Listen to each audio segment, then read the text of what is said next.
Hello and welcome. If you haven't already, I invite you to please click subscribe. There's no obligation, and it allows you to be notified of all new chapters.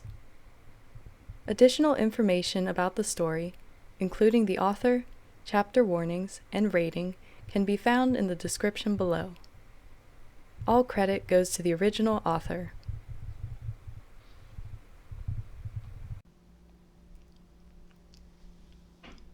Thranduil did not know why he was heading for the healing ward in Imladris. A few minutes ago, he had been conversing with Elrond when a pain, so sharp and agonizing, he thought he had been stabbed, shot through his heart. He felt a distant ache in his heart, echoes of pain rippling through him. The Sindar had not hesitated and had rushed out of the room, confusion roiling within him. His senses were tingling, his nerves buzzing, and all he could do was follow his instincts towards his destination. Nothing special had occurred, nothing dramatic had happened, but deep in his heart the Elven King knew something had changed. He knew something was very, very wrong. The Sindar halted in front of the closed doors, staring at the woodwork in front of him.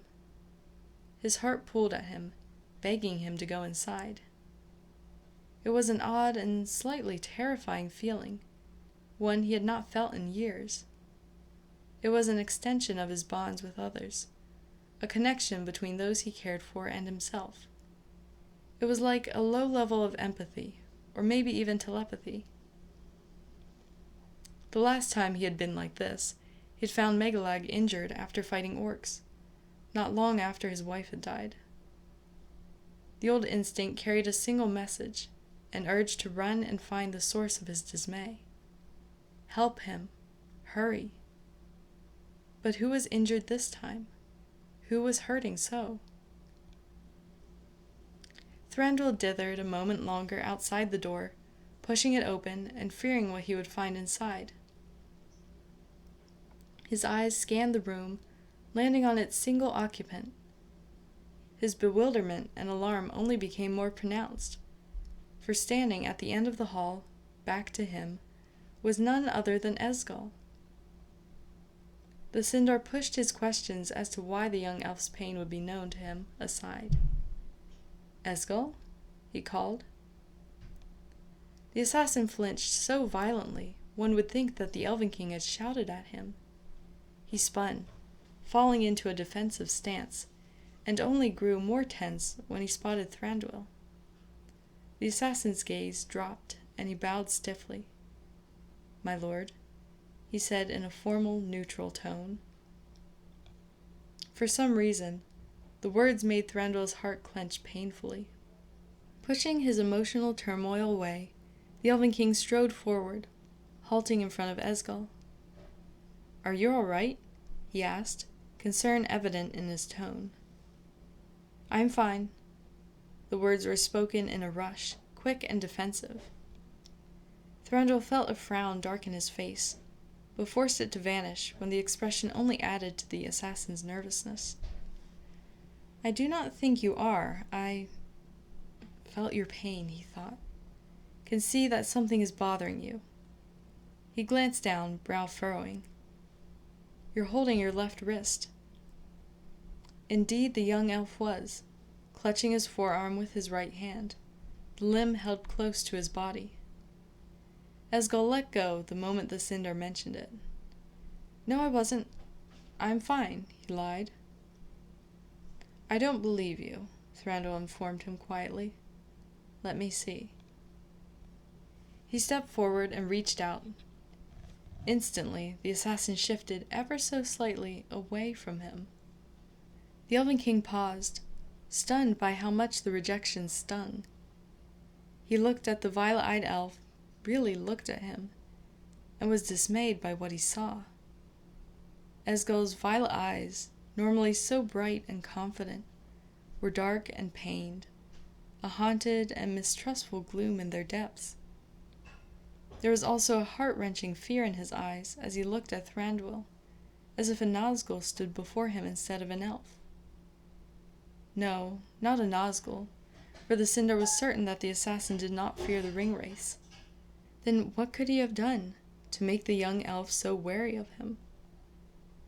Thranduil could only think of two things that Esgil was terrified of: his friends dying and rejection. The Elven King did not call the violet-eyed elf out on this, knowing that doing so would only make him more nervous and withdrawn. "You are injured, Esgil," the Cinder said patiently. "Let me help." Again, the elf moved back the smallest bit as he reached for him. Again, Thranduil's heart wailed at the suspicion in those violet eyes. He let his hand drop back to his side. "I am fine," the assassin repeated stoically. Visible fear was vanishing, closed off behind a mask of indifference. But the wariness lingered in the elf's gaze, and tension remained in his posture. At the moment, he was a cornered, wounded animal, and Thranduil knew that if he startled Esgil, the assassin would lash out or flee. "Let me help you," he said again. "I know you may have been forced to take care of your own injuries before, but I am here now. Let me care for you." Blue eyes met violet, and the Elven King pleaded, "Trust me enough to take care of you." Esgil stood stock still, wide eyes never leaving Thranduil's. "Why do you care?" he whispered, the words coming out like a cracking whip. "Why do you want to help me?" There was a harsh suspicion and accusation in his tone, his voice almost a snarl. The Cinder remained cautious and stared at him in confusion, trying to think of an answer to the odd, angry question. "I want to help because you need it. I want to because I can see your pain. I want to in order to show you that you don't need to rely only on yourself anymore, because you are a person, an ally, a friend. All of those titles seemed too distant and none seemed right. Because I care greatly about you. Do I really need a reason more than that?" The assassin looked unconvinced. "You are a king," Esgil said flatly. "I am just an assassin. Why would you and those of your status befriend me?" Violet eyes pierced Thranduil, filled with hurt, worry, fear, anger, mistrust, and most of all, pain. "Do you just want to use me? Am I just a weapon to you? Is that why you care, so I won't fight for anyone else?" A dark suspicion wormed its way into Thranduil's mind, but he ignored it. "Of course not," he said firmly. "How could you even think that?" Esgil shrugged, avoiding his gaze once more. His right hand reached over to touch his left wrist, and the Elven King saw the small wince that resulted from the contact. The Cinder's concern increased. He really needed to have a look at whatever was hurting the assassin. But first he needed the young elf to see that he truly was an ally and a friend. He needed him to trust him. "Do you want to know why I really care, Esgil?" he asked softly. "It's because, well, because you are you. Nothing more, nothing less. Surely you must understand that." The violet-eyed elf's expression told the king that he dare not try to. "You are not just a weapon, and not just a killer," Thranduil stated. "You are so much more than that. You are a good warrior, true, but you are an even better person. I care for you because you are Fael's friend. I care for you because you are able to laugh and shine even in the darkest places. You are a light that has overcome much loss and darkness, and for some reason, just seeing you gives me hope." The Elven King looked away from the startled elf, embarrassed by what he was going to say, but feeling like it needed to be said. "I care for you, and don't completely understand why. for there is a bond between us that urges me to just take you into my arms and keep you safe." He smiled a sad, morose smile. "Perhaps it is because you remind me of my deceased son. He had pale blonde hair, loved the trees, and found wonder in much of the world like you do." A distant expression appeared on the Elven King's face, sadness dimming his glow. "I'm sorry," Esgol apologized. "Don't be," Thranduil told him. "I do not mind that my sentimental, paternal heart has decided to be drawn to you. In fact, I am more glad that you have come into our lives than you know. For some reason, you have brought about a change in my children. Fael is laughing and pranking again. Aglar is smiling more often and is less distant. Barhead has actually let his brother drag him outside more than once, under the pretense that he is studying the flora and the fauna that you showed my eldest son. And Megalag has taken it upon himself to flirt with every elf that approached you at the ball. He hasn't done that in years." A short laugh escaped Esgol before he quieted once more, looking away. "Not all are happy about me being here." "That may be true, but many are," Thranduil said. "I'm guessing that it was Baraneth that did whatever's making you hold your wrist." Esgol did not respond. The Elven King sighed, suddenly reminded of the times when his children were elflings and had dealt with bullies. That had been long ago, but Thranduil had not been delusioned by their silence either. He reached out once more, hands stretching out in the air between them. "Please, let me see your injuries." Esgol swallowed, took a deep breath, and carefully approached the Elven King, still tense. He rolled up his left sleeve, wincing slightly, and it kept much of Thranduil's self-control not to gasp or curse in anger. A wide, purplish-black bruise, about a hand-width wide, was centered around the assassin's wrist. The area was swollen, almost twice its size, and the Cinder feared that the bone might be fractured. He gently held Esgol's forearm, inspecting the injury. "Can you move your hand?" he asked. "Mostly. It just hurts a little," the young elf said with gritted teeth. Thranduil was no healer, and had no idea whether the bone was broken or not. The good news was that no fractured bone had broken through the skin, but the bad news... "What were you struck with?" Esgol shifted, stilling as the movement caused a flash of pain to go through his arm. It was one of the wooden training swords. The Elven King breathed evenly, forcing himself not to explode. He had to keep calm. "I don't suppose this happened during the spar?" The assassin did not respond. Thranduil sighed and looked up into violet eyes. "I am not a healer, but I have a feeling this is more than swelling and a bruise. You need to let Lord Elrond look at this." There it was, the tiny flash of fear and broken trust. The Elven King knew from Glorfindel how hard it was for Esgol to trust people, and now Baraneth seemed to have set Thranduil and the other elves' efforts back. Trust was hard to get, and shattered trust was even harder to mend. Then Esgol set his jaw and nodded determinedly. The Sindar was momentarily stunned by the action. Then a relieved smile crossed his face. Perhaps the assassin's trust was not as far gone as he feared. At least, the young elf seemed willing to try again. Thranduil walked out for a moment and stopped the first elf he found, ordering them to find Elrond and Glorfindel. The assassin could use his brother right now. Once the elf had rushed off, he returned to the assassin, who was sitting on one of the beds. The Elven King debated with himself, trying to decide if being blunt would only cause the injured elf to flee. After a moment's musing, he decided the risk was worth it.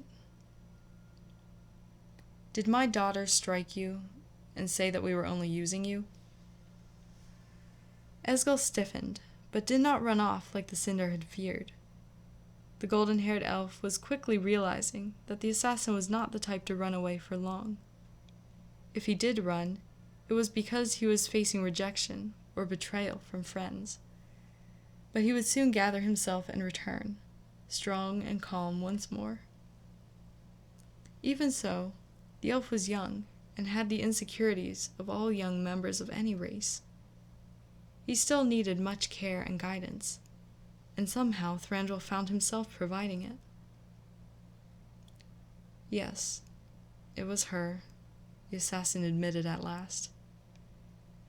Thranduil exhaled, calm, remain calm, and said, "You know that Baraneth is aggressive towards you.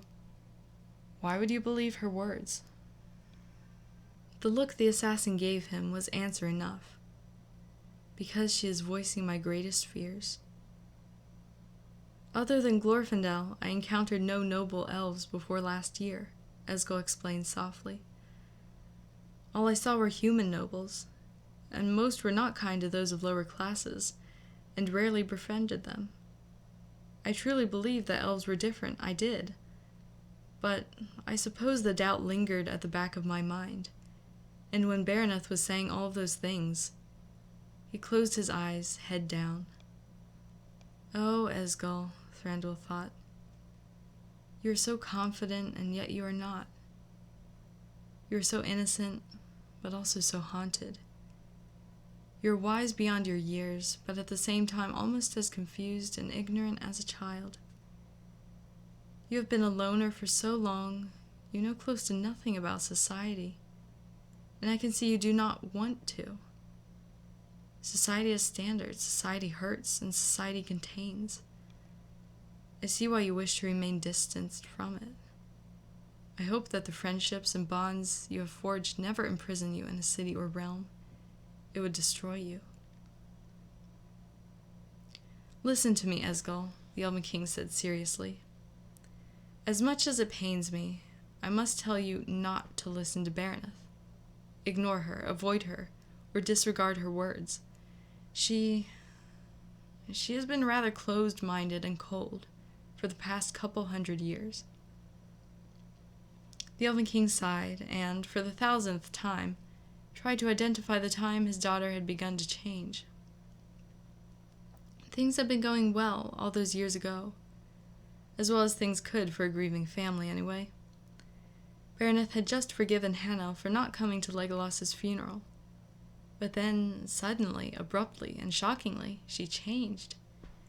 She grew cold, harsh, arrogant, and aloof, and no one could figure out why.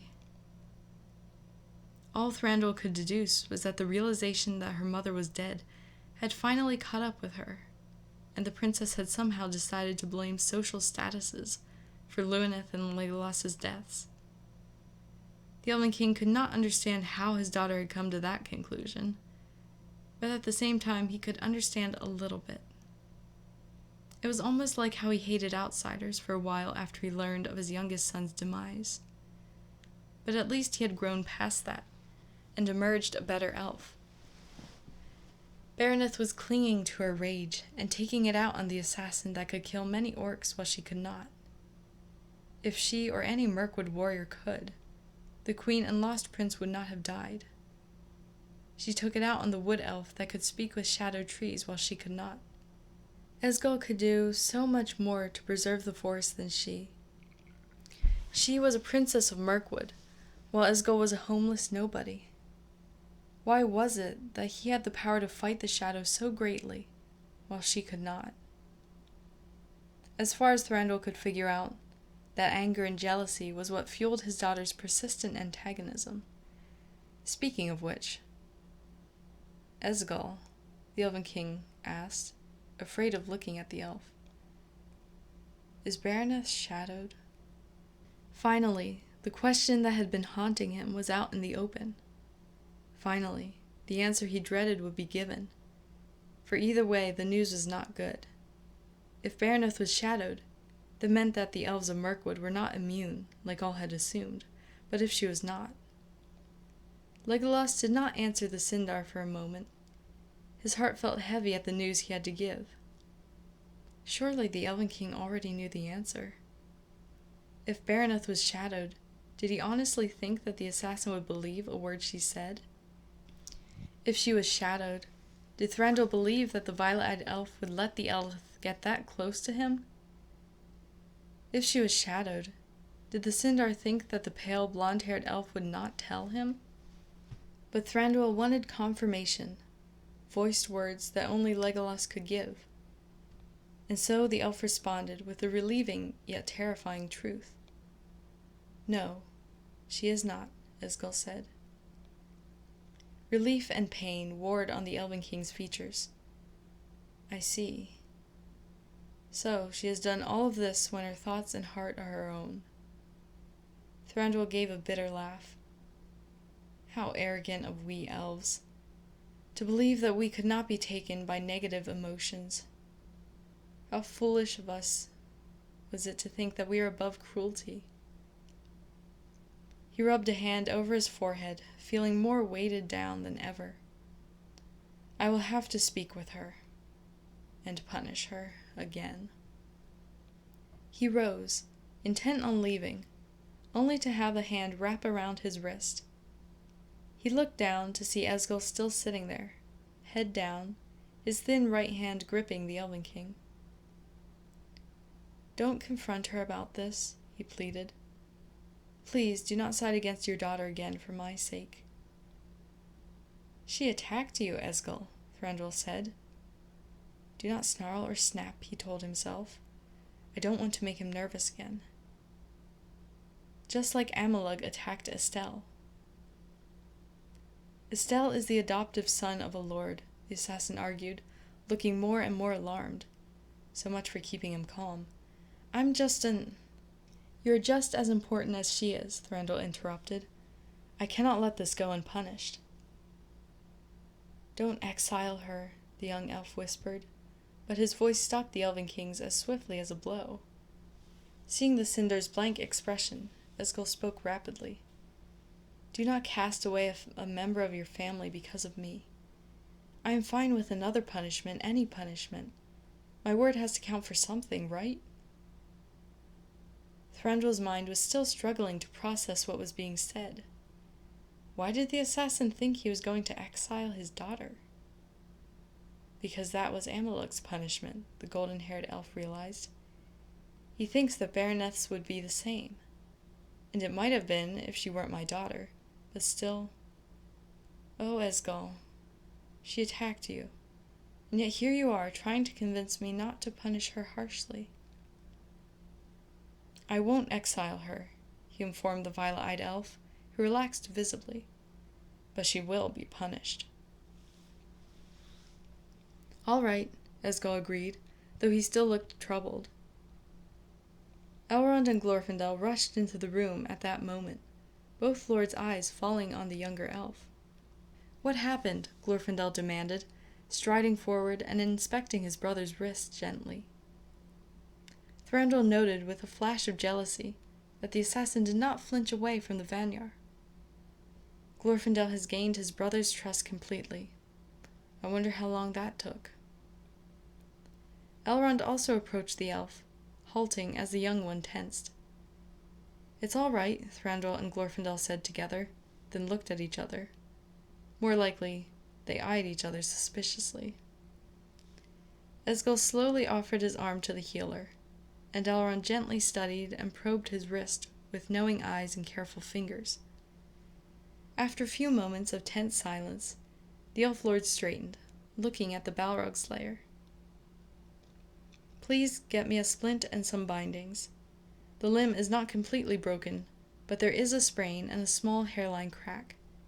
It is not large enough for the bone to have been moved, but I think it is best to keep it wrapped up and stabilized for the next few days.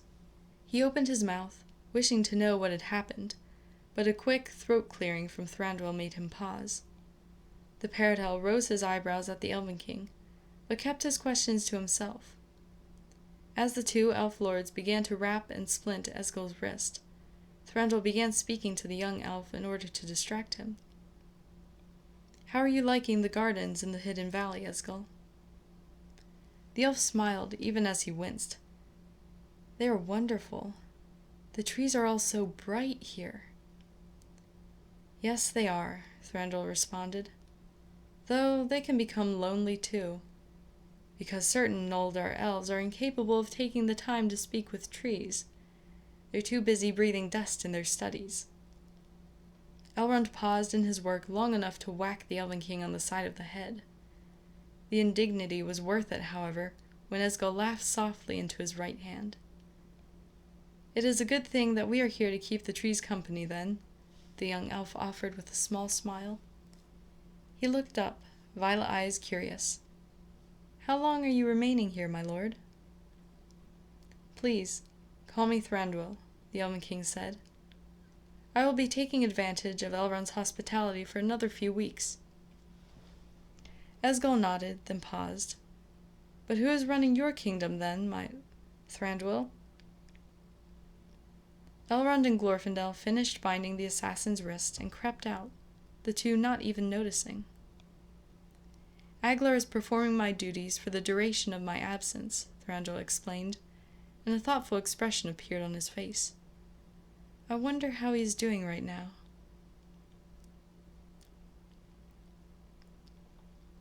Aglar, Crown Prince of Mirkwood, abandoned all the dignity one of his status should uphold, laying his head down on his father's desk and groaning miserably. Next to him, Barhead quirked an eyebrow at his brother. "Is something the matter?" "How can there be so much paperwork?" the silver-haired elf moaned. "I swear that my head hurts more than it did when I first wielded my sword." "How terrible," Barhead said, unsympathetic. "Here's some more documents that need your signature." He dumped another pile of papers onto the desk, ignoring his brother's moan. "I don't see what your problem is," the golden-haired elf continued. "You've covered for Ada before." "For only a week, at the most. He's been away for a month," the Crown Prince said exasperatedly. Barhead looked down at his lap, hands clenched together tightly. "He can stay in Rivendell as long as he wants. He needs time away from the shadow. So do Fael, and Baraneth." Aglar internally flinched at the taut pain in the older twin's voice. Their sister had been steadily growing more distant from all of them for the past couple 100 years, even after she made up with Hanel. She grew angrier, colder, harsher, shutting them all out one by one until only Barhead remained as her shoulder to cry on. But even he had been rejected in the last 5 years, his twin pulling away and refusing to share her thoughts and feelings with him any longer.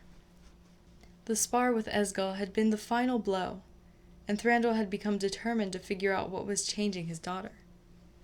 His efforts had been fruitless, until a month ago he had decided that he, Fael, and Baraneth would be taking a trip to Rivendell. The well-known purpose of the visit was merely to visit old friends. The more secretive purpose was to get the Elven King and the second princess out of the shadowed forest, in the hope that some time with the light trees in the ring-protected realm would let her heal, or at least gather her thoughts. Far away in Mirkwood, Aglar had no idea if Thranduil was gaining any leeway in his attempt to just figure out what Baraneth was thinking and the reasons for her actions. The worry was a heavy weight in the back of his mind, and at first he had been glad for all of the kingly duties to distract him. Now, however— "Why should I care about this?" he demanded, gesturing at a document. "It is just a quarrel between neighbors over where the elf is putting her family's laundry." Barhead peered over his shoulder. "That's normal. The people have disagreements like that all the time." Aglar stared incredulously at him. "The Elven King is busy fighting the shadow, directing patrols, making trade agreements, keeping the counselors happy, and many other things. Yet people want him to decide who is right in an argument over laundry?" "You sound happy to be doing paperwork," a familiar voice said in a cheerful and teasing tone. Megalag entered the room, carrying a basket with a cloth covering its contents. "I can see why Ada rarely has time to go outside anymore," the Crown Prince said dryly. "I never truly realized how much he must do." "Maybe you will help him and me do all of this from now on, then?" Barhead asked. He received a unanimous no in response. "I brought you something that might cheer you up," Megalag said, carefully placing his burden down on a clear space on the desktop. With a flourish, he moved the cloth aside, revealing its contents. Inside the basket was an assortment of pastries. Both Barhead and Aglar perked up, both reaching for the desserts. The Crown Prince paused, staring at his brother suspiciously. "You did not bake these, did you?" Megalag scowled at him. "No, Cook did, but my cooking isn't that bad." "The last time you cooked, the healers thought someone had tried to assassinate Ada," Barhead said flatly, a cake in one hand and a book in the other. If Aglar did not know any better, he would swear that his brother read when he slept. "There was also that time you almost burned down the palace," Aglar added mock thoughtfully. "Wait, I meant times." "Name them," Megalag challenged. The Crown Prince looked at his golden-haired brother. Barhead began listing off the incidents. "You were trying to cook soup and caught it on fire. You were making biscuits and caught those on fire. Then you tried to get them out and caught the hot mitts on fire.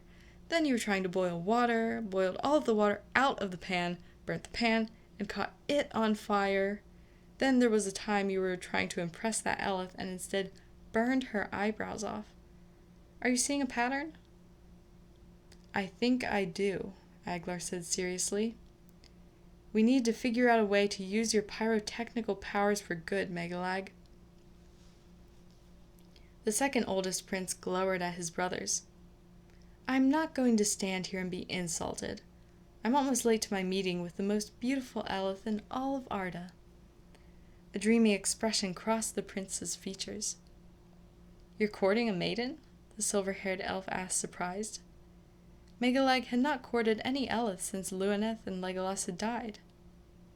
Aglar was shocked and pleased that his brother was showing a bit of his old, hopeless romantic self. The silver gold-haired prince turned red. "Yes, and I'm almost late. She's a really nice girl. Daughter of a warrior, as graceful as a gazelle," Megalag sighed. It was amazing how easy his old response came to Aglar's lips. "Is she the one this time, Megalag?" he asked teasingly. "Is she the one you're going to spend eternity with? Because you said that about the last one." "And the one before that," Barhead added in his soft voice. "And the one before that," Aglar agreed. Megalag huffed. "So this is what I get for being nice to you. Insults and jibes."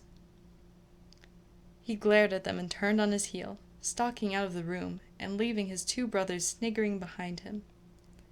As soon as he was gone, Aglar stood up and stretched, reaching into the basket and plucking out one of the small sweet cakes that Cook was famous for around the castle. The prince looked down at the small cake in his hand, and the corners of his mouth lifted upward. This dessert reminded him of Esgol, oddly enough, and what happened shortly after they started their second chance last year. Backflash. 3 days after the dwarf party came to Mirkwood, the group from Erebor had long ago departed, and the party from Rivendell was just leaving. Aglar could hear Glorfindel speaking softly to Esgol, his companions moving around them as they loaded their belongings onto their horses. "Are you sure that you do not want to come with us?" the Balrog Slayer was saying, almost too quietly for the Crown Prince to hear. The assassin shook his head and gave his brother a shy smile. "No, I'm going to stay in Mirkwood. I won't be in the palace for much longer. Don't worry, Gwador." Aglar felt the odd surge of jealousy once again, followed swiftly by unexplainable sadness at the thought that Esgol would not be remaining here. Then again, Why would he want to stay in the stone palace halls? Why would he wish to remain in a place where half of the warriors did not trust or were cold towards him? It was strange, but now that he had started over with the assassin, the Crown Prince felt very protective of him. The thought of anyone hurting Esgil made his blood boil and his fists clench with rage. He no longer felt suspicious of the violet-eyed elf, and could not understand how he had ever felt like he was an enemy or not to be trusted. The two had spent hours in each other's company, and Eglar had quickly become accustomed to the young elf's habits and personality. When they went out into the forest, Esgil was able to name each and every plant, tree, shrub, and animal around them. He had shown the Crown Prince a family of foxes with 3 cubs, sheltered fearlessly beneath a shadowed tree, the roots protecting them from harm. He had climbed up a still light tree, beckoning Eglar up with him, and showing him how the sun shone down on the forest, making even the distant shadow trees seem bright.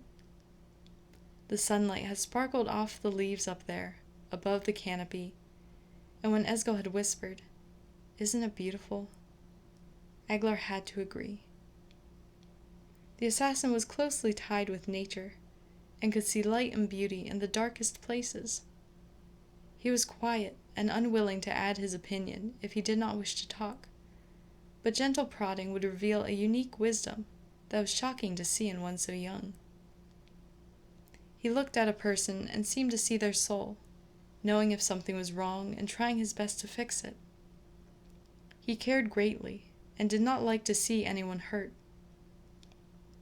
This trait became obvious when the elf had jumped off a tall tree, scaring Eglar half to death, in order to save a falling baby bird from hitting the ground from a height that would have killed it. Eglar had not even noticed the tiny sparrow, but Esgil had, and saved it. The bird had sat contentedly in the young elf's hands, allowing him to gently stroke its feathers, before Esgil had let it go, watching it fly off clumsily. There had been a sad expression on the assassin's face when he watched it flutter away. "Why didn't you keep it?" Eglar had questioned curiously. The violet-eyed elf seemed like the type who had brought home animals to ask if he could keep them as pets, then hid them in his room when his parents said no. Esgil had looked at him with sad, distant eyes and said, "All things deserve to be free. I would not contain it, for I would not wish to be contained." All in all, Esgil's personality, when he was not in combat and was not being threatened, was the last thing Eglar would expect from an assassin. So the Crown Prince understood, a little bit, why Esgil would not remain in the palace for much longer. The stone was too constricting, society too demanding, and the elf needed to be free.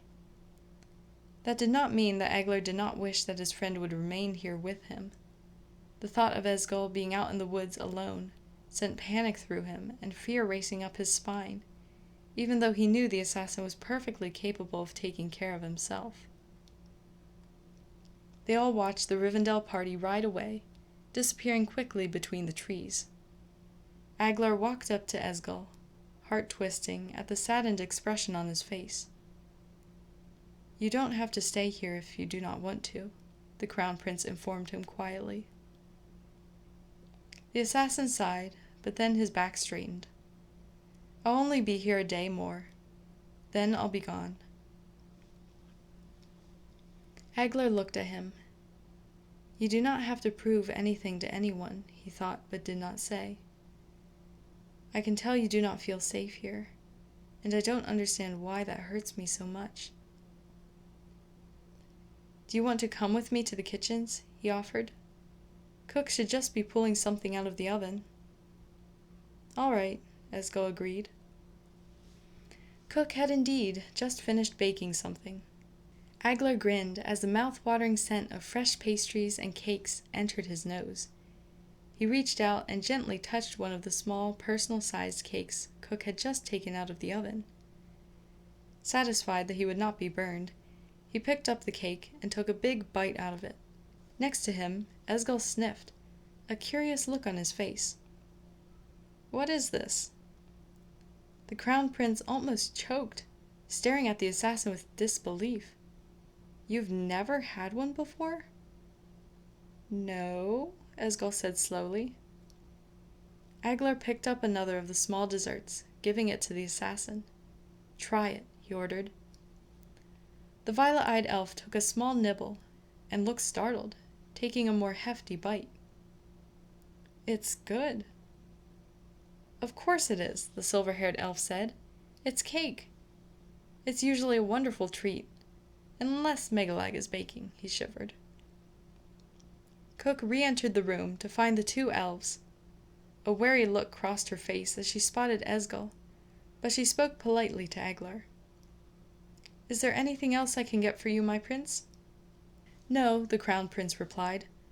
"We'll just enjoy these sweet cakes." "They're very good, ma'am," Esgol added in the soft, quiet voice he used around strangers. Cook looked at him, and her eyes softened. If one truly looked at Esgol, seeing past the fact that he was an assassin and a deadly warrior, they could see how young he really was. His years as a loner made him nervous around newcomers, specifically elves, and he had the hesitant caution of any member of their race that was relatively new to the world. He did not yet know his place, and needed guidance to find a place where he belonged. Cook was an old elf, in mind but not in body like many of her kind, and knew how to spot a youngster well enough. She could not help but feel maternal towards the hesitant, shy young elf she found standing in her kitchen, carefully telling her that her cooking was good, as if he was afraid she would shout at him for saying the wrong thing. "Eat as many as you like, dear," Cook said, piling some more of the sweet cakes in front of him. He was too thin, she decided. Thin even for an elf. What did he eat out there in the forest? Was he really all alone out there? He really needed to eat more. Esgol had quickly gained a new friend in the palace, and despite having many sweet cakes forced on him, the elf had taken a great liking to the treat. Still, it was a stark reminder of how much the elf had never been exposed to before. Yet Aglar could not feel sad as he thought about this. Instead, he felt determined. Someone needed to show Esgol everything he had missed and was still missing, and the crown prince was determined to be the one to do it. He did not know why he needed to become close to the assassin he had rejected at first, but for some reason he felt that it was up to him to right the wrongs done to Esgol by his family. Glorfindel may be the young elf's only big brother now, but somehow Aglar could envision himself coming to be that as well. He was already halfway there. He felt protective of Esgol, even though he could take care of himself. He showed the young elf new things, and introduced him to things he had not encountered before. He worried about the elf when he was gone, was proud of him when he accomplished something, and felt joy within his heart whenever Esgol decided to show him a wonderful discovery out in the forest. The crown prince had no clue as to why he was affected about these things, but he honestly did not care. He felt lighter than he had in years, because to Esgol, he was not the crown prince. To Esgol, he was not a revered warrior. To Esgol, he was just an elf, just like the assassin was just an elf to him. Acceptance that the silver-haired elf had not known he had craved had been given to him, and he loved it. Smiling to himself, and calmed by happy memories, Aglar bit into the cake.